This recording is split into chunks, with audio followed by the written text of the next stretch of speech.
Hi everyone, and welcome to Spirit Basics, the show for both the beginner and the avid connoisseur of fine spirits. I'm Jennifer Allan. And I'm Stephen Olson. In today's episode, we are going to take a closer look at classic cocktails. And I think we should begin by defining what a classic cocktail is.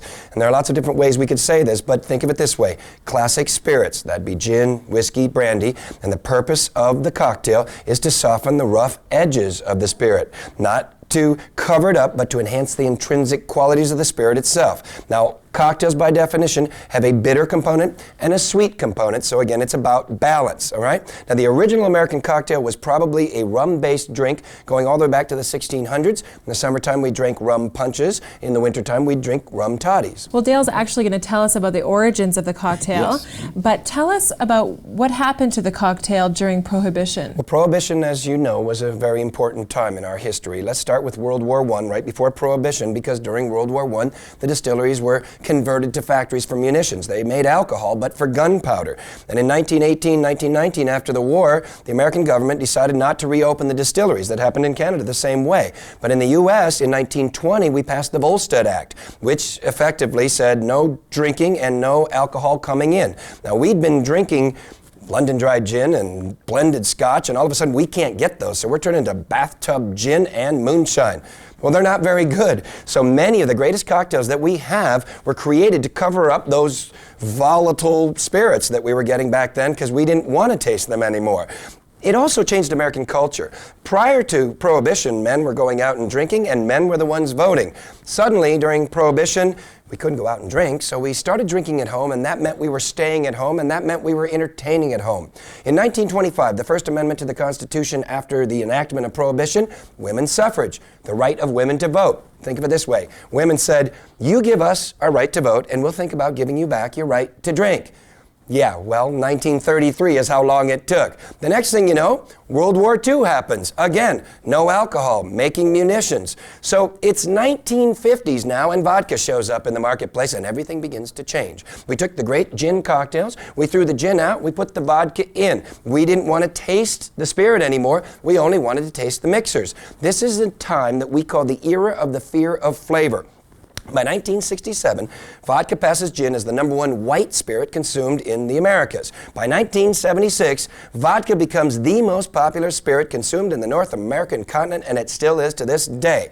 Now, in the 1980s, things begin to change because single malt scotch comes into the marketplace and begins this return to flavor. But it's all driven by the fact that we are now aware of foods from all over the world. And in the late 90s, mid-90s, we start opening our minds, and we call this time the era of the return to flavor.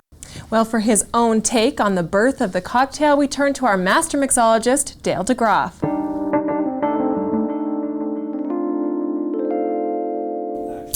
In episode number 1, I talked about our first bout with taxation in the new Republic of the United States of America, and we had a second big bout with taxation, or sin taxes as they came to be known, that is to say taxes on spirits and later tobacco, and that was the War of 1812. And we paid for that war by 1817, and then something happened that was pretty wonderful for the spirits industry.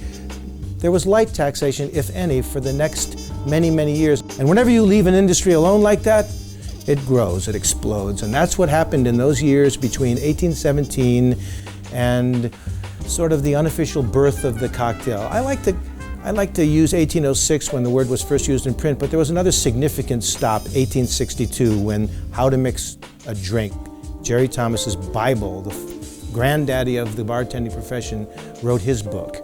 What happened in those intervening years was there were a lot of new products introduced into the marketplace. Many of them came from overseas. 2 of those products, incredibly important to the evolution of the cocktail, from Italy and then eventually from France. Vermouth, Italian sweet and French dry, these processed wines that were fortified with eau de vie of grape and then later exported to our country and played a huge role in the evolution of the cocktail. This was a really, really important part of it. And the profession itself was at its high point. I call 1880 to 1912 the golden age of the cocktail. Why? Because these guys oftentimes had to manufacture products on premise, bitters, fruit syrups, cordials. These things were not commercially available. They had to make them. These guys were chemists almost. The profession was at its height, at its most professional. I mean, that's when the great cocktail palaces of the cities of the Northeast in San Francisco and New Orleans emerged, and these bartenders in their white starch jackets and their diamond stick pins. These guys were leaders in the community. They were at the top of their profession. And I say 1912 as the end of that era because by 1912, we were 3/4 dry down there in the lower 48. The writing was on the wall. The big mistake, it was on the way. Who's going to go into this profession knowing that the whole thing is coming to a screeching halt? Prohibition was here, and you know something? My profession, the profession of bartending, to this day, I don't think has ever really recovered from the blow it was dealt during Prohibition. You know, thanks to people like Dale, the art of bartending is making a big resurgence right now. Up next, we'll take a closer look at this return to flavor and the new classic cocktails. And our Spirit Insiders, Morgen and Scott, will take a trip into the spirit world. That's when Spirit Basics returns.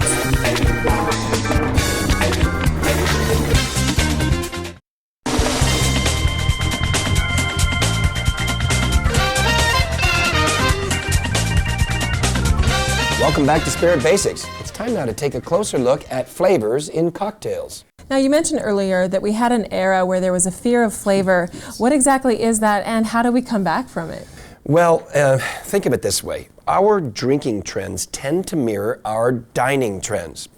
Our awareness of the variety of flavors in foods from all over the world, our global cuisine, opened our minds to a completely different group of spirits and the cocktails made from them. Now, as I said earlier, in the early 80s or so, when single malt Scotch first starts making a resurgence in this country, the spiritless or the flavorless spirits at that time were vodka and rum, as they are today. Now, at this time, Scotch was kind of like a light switch to other spirits like cognac and bourbon and tequila and gin that kind of started chipping away at the vodka throne, so to speak. This also was fueled by the return of the classic cocktail, which happened in the same time period, fueled by people like Dale Degroff. In the 1990s, vodka is still very popular, but it flattens just a little bit. And of course, what follows that drives the vodka category? The advent of super premium vodkas and flavored vodkas. Well, what happens next? Rum sees that and follows suit. Now, how do people find out about flavored spirits? Well, it's all about bartenders. Bartenders figured it out, okay? They realized it by experimenting that these flavored spirits made really interesting and exciting cocktails, as did the spirits with flavor from that other time period. And so there's a whole new attitude towards spirits today. It's all about premium and super premium. Now we call for our brands by name. We don't drink a martini. It's a Bombay martini. It's an absolute martini. And all about that small batch, single barrel, boutique, handmade, all going back to single malt Scotch. Well, for a deeper look at flavoring cocktails and the spirits that go into them, we turn now to our spirit guide. Steve, you mentioned bathtub gin. The whole story of bathtub gin, I think, is pretty fascinating. I mean, the reason we call it bathtub gin is because it's not because we made it in the bathtub. I mean, we didn't have like a still in there or anything like that. Now, it works like this. You buy a carboy, a big old glass bonbon full of white dog, rot gut, moonshine, right? Only it's only half full because it's 190 proof. And what's the proof of a good gin? About half that. So it's half full. And you want to fill the other half up with water so you can dilute it down to 95, but you can't fit it under the sink, so you fit it under the bathtub spout. Now it's a bathtub gin, right? Well, not surprisingly, this stuff's pretty awful, and so certainly juniper extract was necessary, but we build cocktails really from this point onward differently than we built them in the 19th century. In the 19th century, as you guys have explained, it's about a touch of bitterness and certainly about the spirit and certainly about something sweet in there. But now we need to kick up the sweetness quotient. We need fruitiness. We've now added, because we're adding fruitiness and fruit, we're now adding acid. It creates a whole new structure and certainly a much more complex cocktail, and initially one that's just intended to cover up all the nasty stuff. But we move into the 80s and 90s where now we're creating very complex cocktails that move all the way, frankly, I think, into something that's just too sweet, way too sweet. Most people like them. I don't like them as much. And I think what Dale and other people are doing right now to recreate the classic cocktails is exactly what should happen. Well, now that we've taken a look at the history and the origins of classic cocktails and the new classic cocktails, it's time for an inside look. Our Spirit Insiders, Morgen and Scott, hit the road in search of knowledge in the spirit world. Let's see what they found out.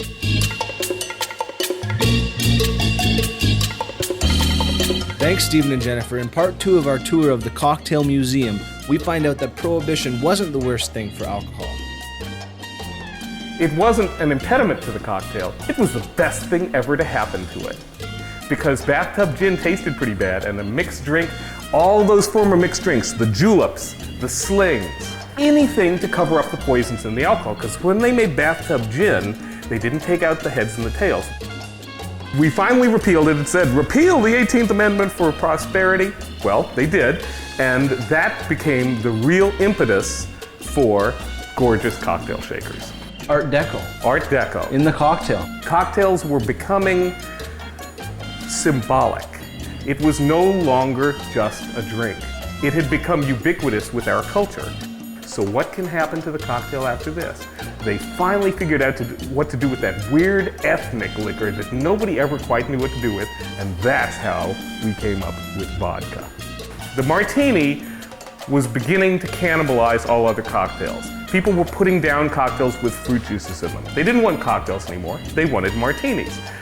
And they were beginning to want vodka martinis.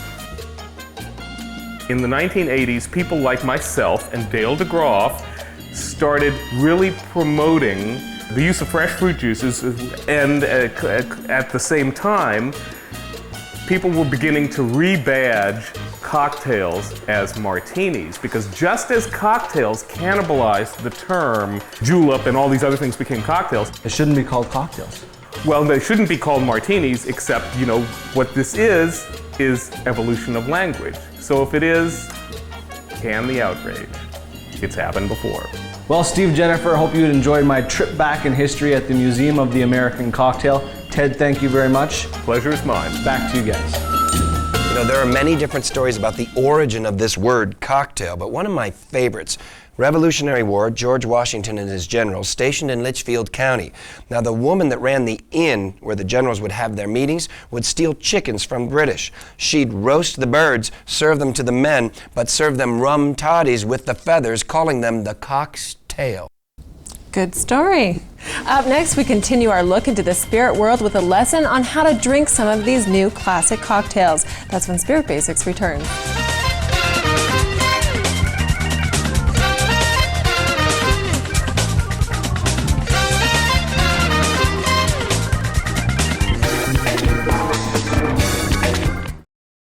Spirit Basics is brought to you in part by Willow Park Wines and Spirits.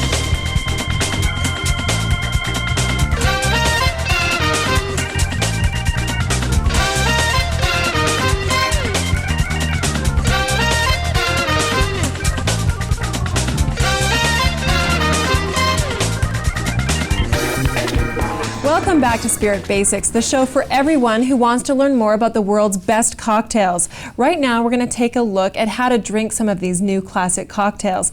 Now, earlier you had mentioned that the food trends had an effect on our flavor choices. Yes. But how does food affect the cocktail choice? It's a great question.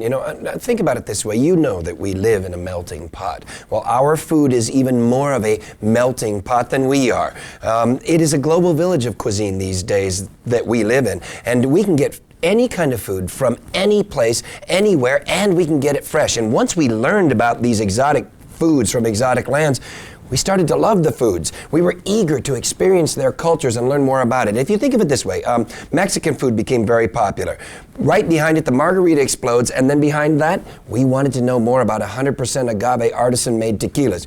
Japanese food becomes very popular. Now we're drinking sake and soju.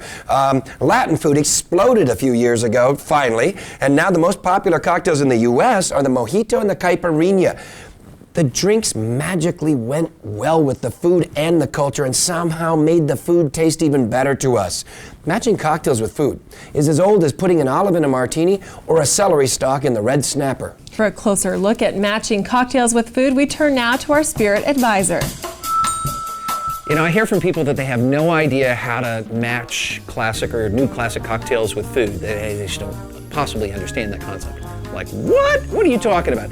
What's your favorite thing to order if you go out to, let's say, your favorite bar? If you're gonna have something, a snack, what are you gonna have? I'm gonna have a margarita and chips and salsa. I'm like, well, there you go. That is the best food and cocktail match I think most people have ever experienced. I think it's a fantastic food and cocktail match. Why? Well, because in the food you got the salt, right? And you got like the earthiness of the chips, and then you got the umami and the tartness of the tomatoes, right? Or the salsa, right? And then you go to your drink and you got a little sweet to cover up the heat in the salsa, and you got the acid, the tartness in the lime juice inside the margarita to go with the salt. It's just a fantastic match. So I'd suggest to people that you keep looking at that match and you sort of build out from there. You just look at that one and say, well, that's a great match. I'm sure I can come up with something that's like that or that echoes that. Now, there's another way to look at this, and that is that the weight, the alcoholic weight of a drink also determines what people are going to like. In other words, if you like martinis, you're probably going to like a martini with, let's say, some smoked salmon.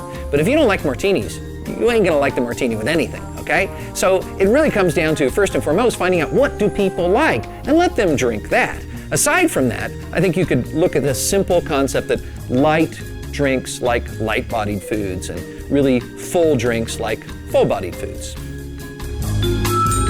Our master mixologist, Dale Degroff, joins us now with a lesson on how to make a new classic cocktail.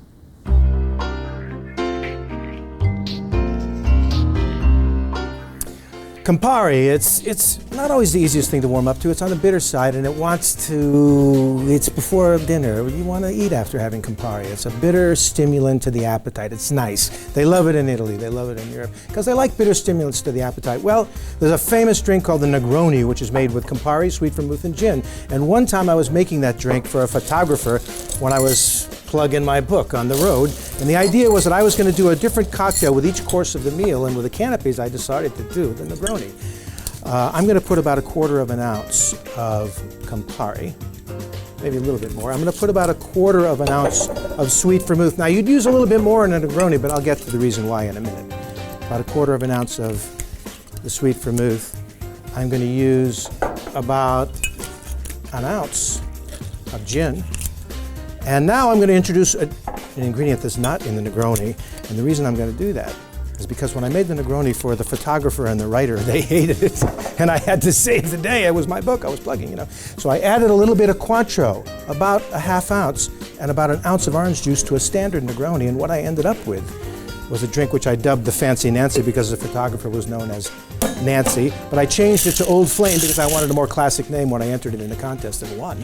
A drink that I invented on the spur of the moment. But if you understand the ingredients, it's fun to play, even at home. Just remember, use fresh juices and have some fun.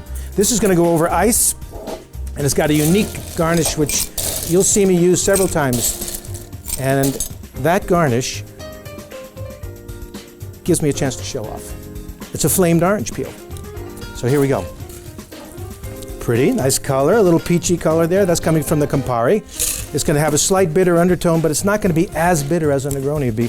And they loved it, Nancy and the writer. And I took an orange peel, and I held it match high above the drink, and I snapped it sharply like that, and all the oil from the orange laid right on top of the drink, and then I dropped that peel right in there. So what you're getting is like an intense orange oil flavor, pulling the flavor of the Cointreau liqueur, pulling the flavor of the orange juice out of this drink. Nice stimulant. You don't want to drink a sweet or a creamy drink before dinner, ever. You want this sort of adult, bitter, sour. That's why they call whiskey sours whiskey sours. You want that. You want something adult and something slightly less sweet before you dine.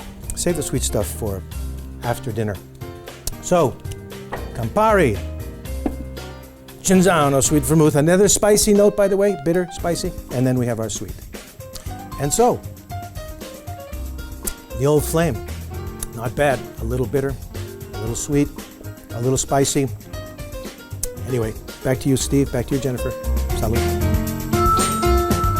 So you see how a variation of a classic cocktail like the Negroni can become a new classic cocktail like Dale's Old Flame. After the break, we'll head into the kitchen to see if we can cook with some of the ingredients in a new classic cocktail. That's when Spirit Basics returns.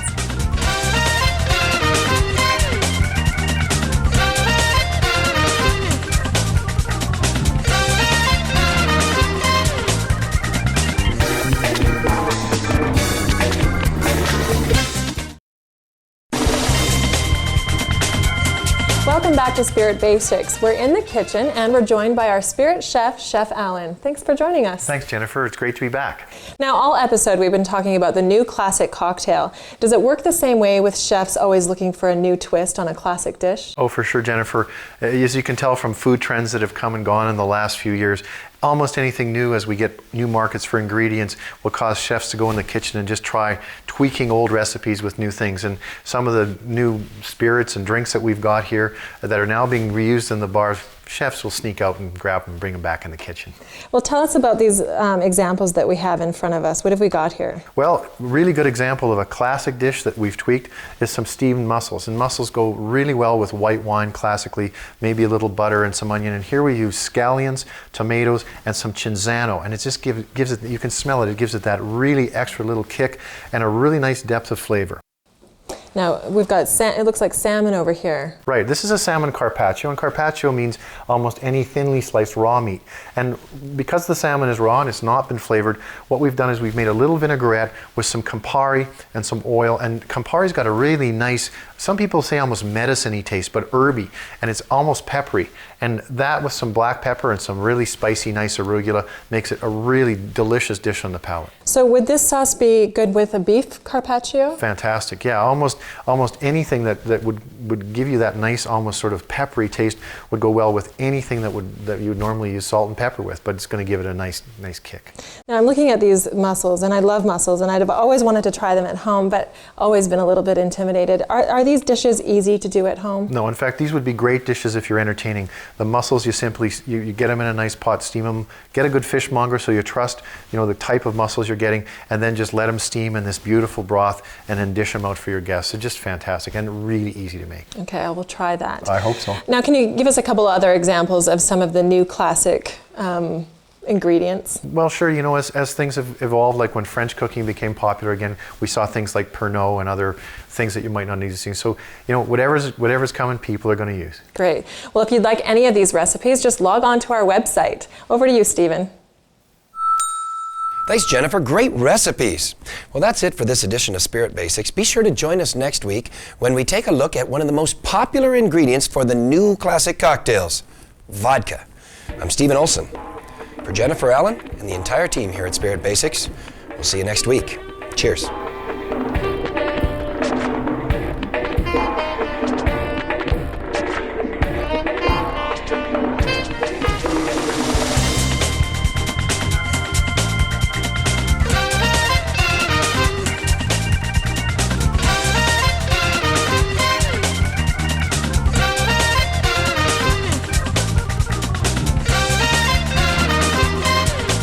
Special thanks to Willow Park Wine and Spirits, whose dedication to providing knowledge, awareness, and service to their customers has made this show possible.